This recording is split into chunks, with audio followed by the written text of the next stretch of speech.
Bonjour et bienvenue pour cette nouvelle exploration. Aujourd'hui, on va s'intéresser à un nom qui commence à circuler. Ibrahim Mbaye, un jeune joueur du Paris Saint-Germain. On s'appuie sur des infos tirées d'un article récent qui brosse un peu son portrait et les enjeux autour de lui. Ok, déballons un peu tout ça. Notre objectif aujourd'hui, c'est de découvrir qui est ce joueur, comprendre son parcours jusqu'ici et pourquoi son profil intéresse au-delà du PSG, surtout pour son avenir international. Allez, on décortique. Oui, et c'est un cas très intéressant. On voit ça de plus en plus, ces jeunes joueurs binationaux, parfois même trinationaux, qui sont formés dans les très grands clubs européens. Et ça, c'est devenu un enjeu stratégique majeur pour beaucoup de fédérations nationales. D'accord. Alors commençons par le commencement, si on peut dire. Ibrahim Mbaye, né le 24 janvier 2008, donc très jeune, Oui, 16 ans à peine. né à Trappes, dans les Yvelines, et un truc qui marque, c'est sa taille, déjà 1,85 m. Ah oui, c'est grand pour son âge, clairement un atout physique. Et il joue, bien sûr, au Paris Saint-Germain, au centre de formation. Et puis il y a ses origines, c'est important aussi. Père sénégalais, mère marocaine. Mhm. Donc né en France, avec cet héritage multiple, ça ouvre déjà des perspectives, non? Tout à fait. Et c'est là que ça devient stratégique. D'abord, être formé au PSG. Bon, c'est pas n'importe quel centre. C'est une des académies les plus réputées, les plus scrutées aussi. Si tu sors du lot là-bas, c'est déjà un signe fort, un indicateur de potentiel élevé. Et ensuite, oui, ses origines. France, Sénégal par son père, Maroc par sa mère. Techniquement, ça lui donne l'éligibilité pour 3 sélections. Même si l'article, c'est vrai, se concentre sur le choix France ou Sénégal. Cette multi-éligibilité, on la retrouve souvent maintenant. Oui, c'est de plus en plus courant.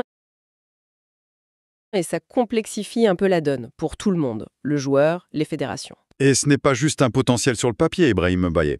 Il a déjà commencé à faire parler de lui sur le terrain. On note par exemple ce but qu'il a marqué avec l'équipe de France U16 contre le Danemark. C'est pas rien ça.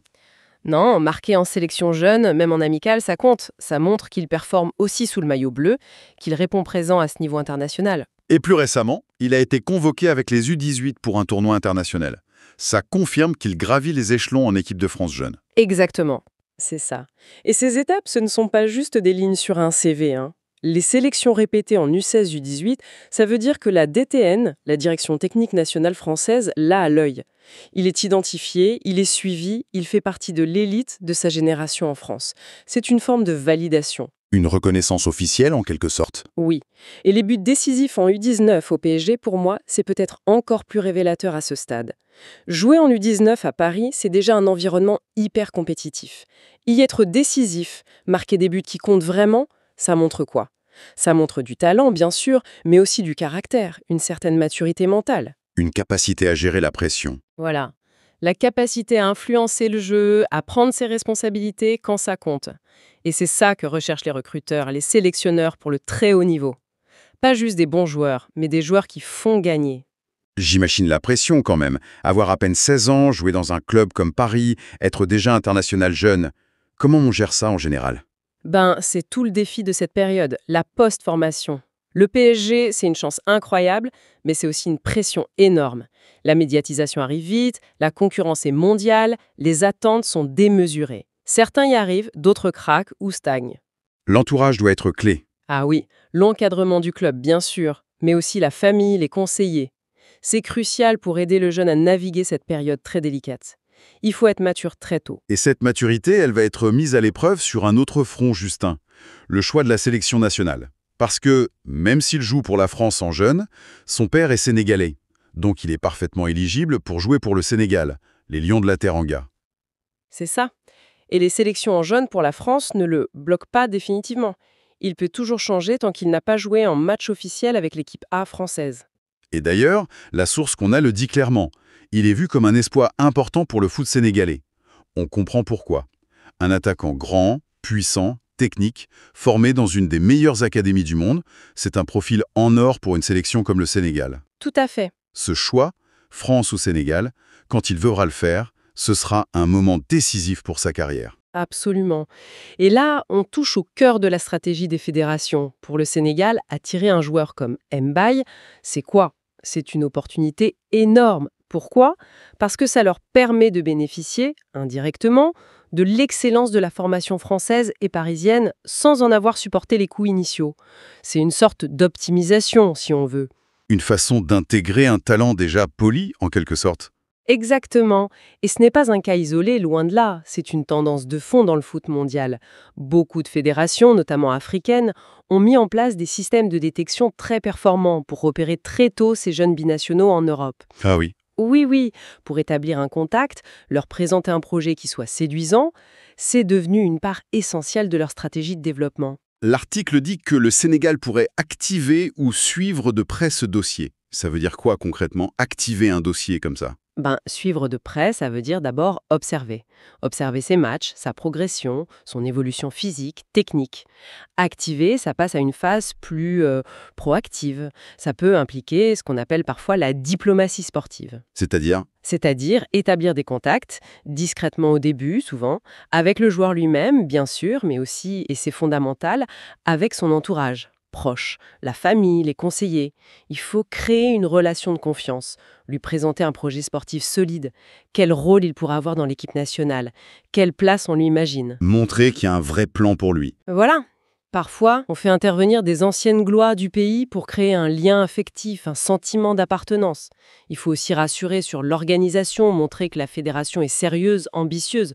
Le but, c'est de rendre l'option sénégalaise vraiment attractive, pas juste une alternative. Et le timing là-dedans, ça doit être hyper important. Si on contacte trop tôt, on risque de le braquer. Si on attend trop, la France a déjà pris trop d'avance. C'est tout l'art. Et il n'y a pas de règle absolue, c'est vraiment du cas par cas.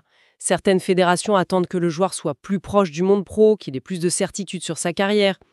D'autres essayent de tisser un lien très tôt, dès les U17, U18, pour marquer leur intérêt, créer une connexion. Avec le risque que le joueur dise non à ce moment-là. Oui, le risque, c'est que le joueur et sa famille privilégient la filière française, qui est souvent vue comme plus structurée ou prestigieuse à ce stade.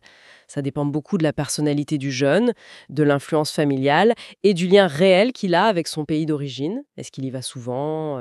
Est-ce qu'il se sent proche de cette culture? D'accord, donc si on résume un peu, pourquoi Ibrahim Mbaye est un joueur particulièrement intéressant à suivre? Il y a d'abord sa formation au PSG, un label de qualité. Ensuite, ses premières performances qui montrent qu'il a du talent, du physique et du mental. Et puis cette double nationalité qui crée un enjeu international passionnant, France ou Sénégal. C'est exactement ça. Il coche les cases importantes. Le talent brut, la formation de haut niveau et cette dimension internationale qui ajoute une couche de complexité et d'intérêt. À ce stade, il représente un potentiel énorme pour deux nations importantes du football. C'est un actif précieux. Évidemment, on parle encore de potentiel. Quels sont les prochains défis pour lui? Qu'est-ce qu'il faut surveiller dans les mois, les années qui viennent? J'imagine que sa progression au PSG reste la clé. Ah oui, indiscutablement. Le PSG, c'est une machine à gagner, mais c'est aussi très difficile d'y percer pour un jeune du centre. Le premier défi pour Mbaye, ça va être de continuer à s'imposer. En U19, peut-être en équipe réserve si elle existe encore sous une forme ou une autre, ou via le groupe élite. Il doit montrer de la régularité, continuer à se développer physiquement, tactiquement. Et après, le grand saut vers les pros. C'est l'étape la plus dure. Avoir du temps de jeu régulier en équipe première au PSG, c'est extrêmement rare pour un jeune formé au club, vu la concurrence. Est-ce qu'un prêt, ça pourrait être une solution pour lui, pour qu'il puisse jouer, s'aguerrir? C'est une voie très classique, oui, et souvent bénéfique. Un prêt dans un bon club de Ligue 1 ou même à l'étranger dans un championnat formateur comme aux Pays-Bas, en Belgique. Ça pourrait lui donner ce temps de jeu essentiel au niveau senior. Ça lui permettrait de continuer sa progression tout en restant sous contrat avec Paris. La gestion de cette transition vers le monde adulte, c'est vraiment déterminant pour la suite. Que ce soit pour sa carrière en club ou son choix de sélection d'ailleurs. Tout à fait. Justement, en parallèle de ça, il y aura ce fameux moment du basculement international, comme dit la source. Comment ça se passe, généralement, ce choix? C'est une décision mûrie longtemps ou ça peut être soudain? C'est très variable. Parfois, oui, c'est une décision qui prend du temps, qui est discutée en famille, qui prend en compte les perspectives de carrière. Où est-ce que j'ai le plus de chances de jouer une Coupe du Monde, par exemple? Et puis, l'attachement personnel, le cœur. D'autres fois, ça peut être plus rapide. Une convocation pour un match officiel avec l'équipe A de l'une des deux nations peut forcer la décision. Parce qu'une fois que tu as joué 1 minute en match officiel A, hors amicaux, selon les règles actuelles de la FIFA, ton choix est scellé. D'accord, ça peut être un élément déclencheur. Oui, et pour revenir à l'option Sénégal, pour qu'elle aboutisse, ça dépendra beaucoup de leur approche. Comme le suggère l'article, il faudra sûrement plus qu'un simple coup de fil. Il faudra bien anticiper, tisser ce lien dont on parlait, lui montrer concrètement comment il s'intégrerait, quel rôle on voit pour lui chez les Lyo. Il faut lui donner des raisons solides de choisir le Sénégal, au-delà de l'appel des racines. C'est un vrai travail de séduction face à la puissance de l'équipe de France. C'est ça. C'est un travail de persuasion fin qui demande une vision à long terme, de la patience, une bonne connaissance des leviers humains et sportifs. Convaincre un jeune talent qui est aussi courtisé par la FFF, ce n'est jamais simple. Il faut souvent que tout s'aligne. Le bon moment, le bon discours et surtout une vraie envie du joueur et de son entourage. Bon, voilà le tableau est posé. Ibrahim Mbaye, clairement un nom à retenir. Un jeune attaquant talentueux, formé au PSG, performant en équipe de France jeune, mais avec ce dilemme potentiel, France ou Sénégal, qui va dessiner une partie de son avenir. Son parcours dans les prochaines années, ça va être passionnant à suivre. On est vraiment à la croisée des chemins entre son développement perso et les enjeux des sélections nationales. Tout à fait. Et son cas, qui est loin d'être unique, nous invite à réfléchir plus largement, je trouve.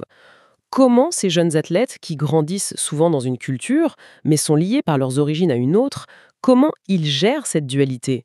Comment ils naviguent entre les sollicitations, la pression, les choix de carrière, l'identité, au moment de faire un choix aussi fort que celui d'une nationalité sportive ? Qu'est-ce qui pèse le plus lourd?